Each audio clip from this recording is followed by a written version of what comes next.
Olá pessoal, tudo bem com vocês? Me chamo Laura, sou professora do Instituto Federal do Piauí e vou trabalhar durante esse período com vocês como professora auxiliar, juntamente com o professor Fernando. Pretendo trazer aulas bem interativas para auxiliar o aprendizado de vocês na disciplina de Física. Qualquer dúvida vocês podem estar me perguntando ou ao professor Fernando nos nossos canais de comunicação. Espero que gostem das aulas. Olá pessoal, tudo bem com vocês? Espero que sim.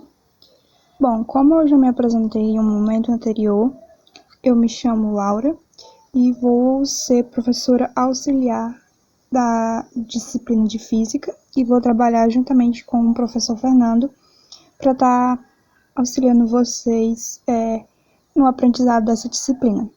Então, vocês sabem que qualquer dúvida que vocês tiverem, vocês podem perguntar a mim ou ao professor Fernando nos grupos de WhatsApp, ou podem deixar também um comentário no Classroom, ou, se quiserem, também podem vir perguntar no privado. Bom, então a aula de hoje a gente vai trabalhar sobre o assunto trabalho de uma força, certo?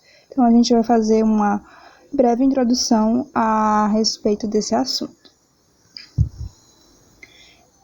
Eu fiz esse mapa mental que eu achei mais dinâmico para essa primeira parte de introdução do assunto de trabalho de uma força.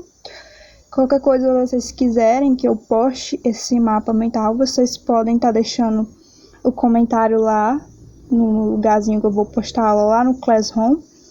Mais tarde eu vou postar essa aula. Se vocês quiserem pedirem o mapa mental, é só deixar um comentáriozinho lá que eu posto para vocês, tá bom?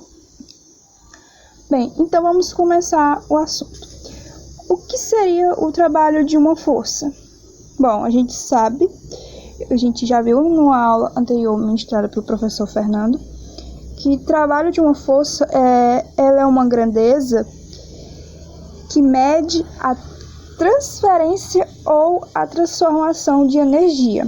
Ela vai ser uma grandeza física e vai medir a transformação ou a transferência de energia. E a unidade de medida que a gente vai utilizar no trabalho vai ser o joule, que vai ser uma grandeza escalar. Certo? Não se esqueçam da unidade de medida, que também é muito importante.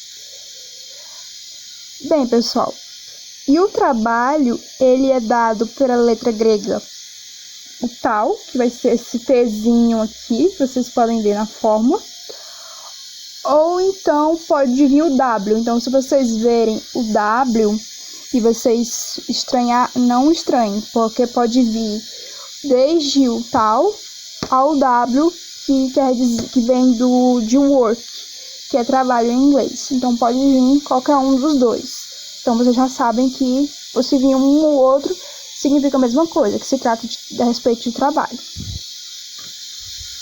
Bem, então, como eu já falei anteriormente, o que é trabalho? O trabalho, que ele vai ser exercido sobre o corpo, ele produz uma variação de energia cinética. E a partir dessa energia, é importante a grandeza da dinâmica. Então, através disso, é possível a gente estudar a transferência e a transformação da energia nos mais diversos sistemas físicos que a gente possa vir a existir.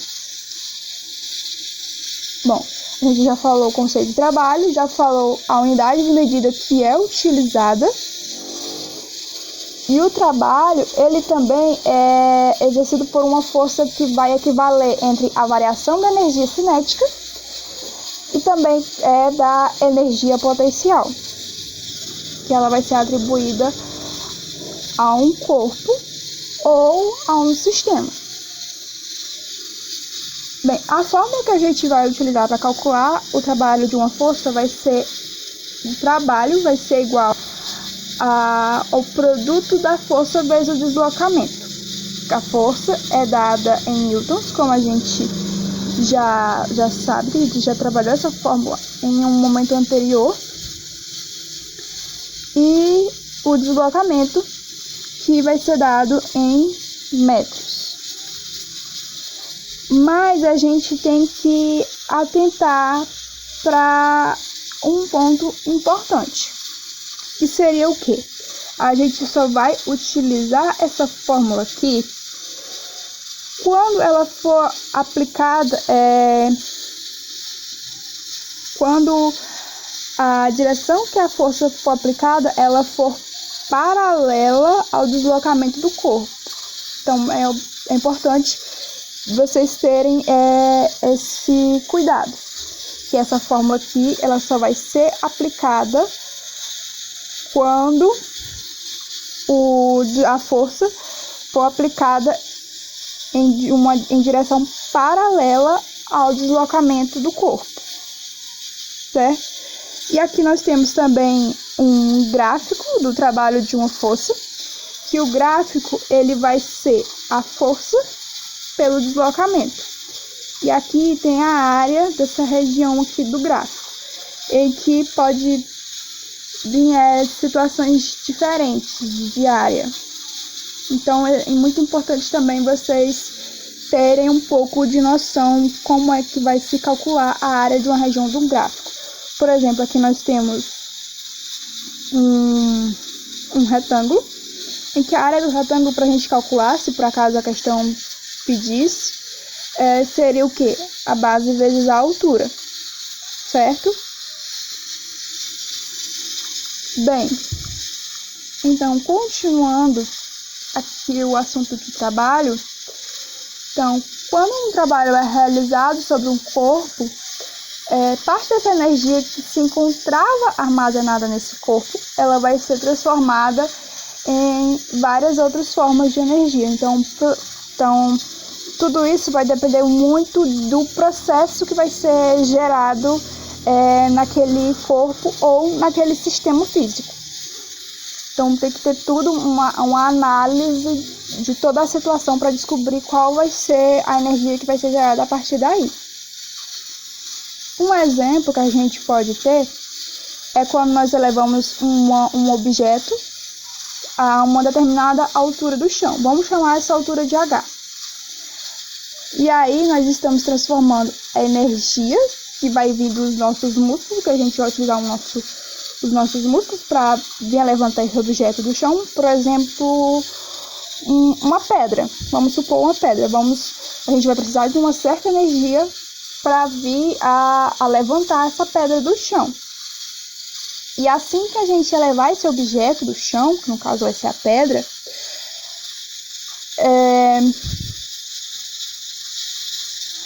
a gente vai estar transformando essa energia. Então, a partir do momento que a gente levantar essa pedra, a gente vai ter uma determinada quantidade de energia potencial gravitacional, que a gente vai ver mais detalhada em outro momento. Então, é só mais ou menos para vocês terem uma noção. Que começou que o processo começou com um determinado tipo de energia, depois que no caso que eu interferi tirando essa pedra do solo, no final do processo eu já tinha outro tipo de energia, que era a energia potencial gravitacional. Ok? Bem, e quando a gente eleva esse corpo do solo, que foi esse processo que a gente fez, a gente realizou um trabalho. Então, a gente observa que está tudo conectado. E é importante a gente lembrar da forma, não vamos esquecer, por favor, da forma que a gente utiliza para calcular o trabalho, que é força vezes deslocamento. Mas a gente tem que ter atenção que essa fórmula a gente só vai utilizar quando a força e o deslocamento eles vierem em direção paralela do corpo, certo?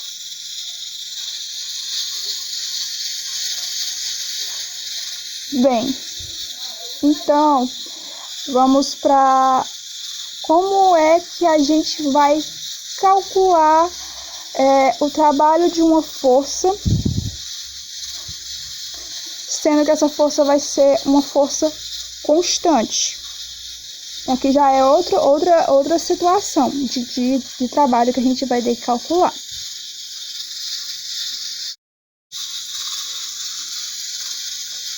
Bem, vamos continuando aqui. Bom, então para a gente calcular esse trabalho, vai ser, no caso a gente vai utilizar essa fórmula aqui, vai ser necessário que a gente multiplique o módulo dessa força pela distância percorrida e pelo cosseno do ângulo, que vai nos resultar nessa fórmula aqui. O trabalho vai ser o produto entre a força vezes o deslocamento vezes o cosseno desse ângulo, que a gente chama cosseno de θ. Porque esse cosseno desse ângulo, ele vai vir explicado na questão. Eu coloquei até aqui essa figura aqui para representar melhor visualmente para vocês como é que vai como é que é se dado esse processo. Que eu vou ter o trabalho que vai acontecer aqui nessa imagem, eu vou ter que pegar o produto entre a força vezes o deslocamento que vai acontecer aqui nesse projeto, vezes o cosseno de θ. E também, normalmente, a maioria das questões, se vocês forem resolver alguma questão, elas sempre vão atribuir um valor para o cosseno de θ. Então, vocês não precisam estar preocupados em sair decorando valores de cosseno de θ, não, tá bom? Normalmente, a maioria das questões sempre dá esses valores. Então, a partir daí, nós obtemos essa seguinte fórmula aqui. E a partir dessa fórmula que eu mostrei para vocês, é possível a gente perceber que quando não há trabalho realizado entre a força e a distância, e eu tiver que eu vou ter um ângulo de 90 graus. Então, esse ponto é importante. Vocês lembrem disso. Se eu posso perceber que a partir do momento em que não há a realização de trabalho, quando o ângulo entre a força e a distância for igual a 90 graus. Então, quando o ângulo entre a distância e a força for igual a 90 graus, eu não vou ter a realização de trabalho, ok? Atentem-se bem a isso. Uma vez que o cosseno desse ângulo vai ser igual a zero. Então, o cosseno do ângulo de 90 graus vai ser igual a zero. Isso vai acontecer porque quando essa força for aplicada em direção perpendicular ao deslocamento, o caso anterior que a gente falou foi quando a força era aplicada em direção paralela, aqui já é em direção perpendicular. Essa força, ela não vai promover qualquer variação de energia cinética no corpo, mas somente vai acontecer o quê? Uma mudança de direção. Então, não vai acontecer uma variação de energia cinética nesse corpo, somente ele vai mudar de direção. Então, atentem-se bem a essa parte que eu vou repetir novamente para vocês. Quando não vai haver realização de trabalho, quando o ângulo entre a força e a distância for um ângulo de 90 graus. E o cosseno do ângulo de 90 graus, ele vai ser igual a zero. Isso vai acontecer porque a força que foi aplicada, ela vai apresentar uma direção perpendicular ao deslocamento. E essa força ela não vai promover variação de energia cinética. Vai acontecer somente o quê? Somente uma mudança na direção do sentido do movimento. Ok, pessoal? Bom, então, essa foi a nossa breve introdução a respeito de trabalho de uma força. É algo bem simples, bem rápido, que eu queria explanar para vocês. Muito obrigada pela atenção de todos. Bons estudos. Façam as atividades, que tanto eu como o professor Fernando vamos postar. Procurem entregar no prazo, ok? Qualquer dúvida, podem estar entrando em contato comigo ou com o professor Fernando. Espero que vocês tenham gostado da aula. Muito obrigada pela atenção de todos. Bons estudos e até a próxima.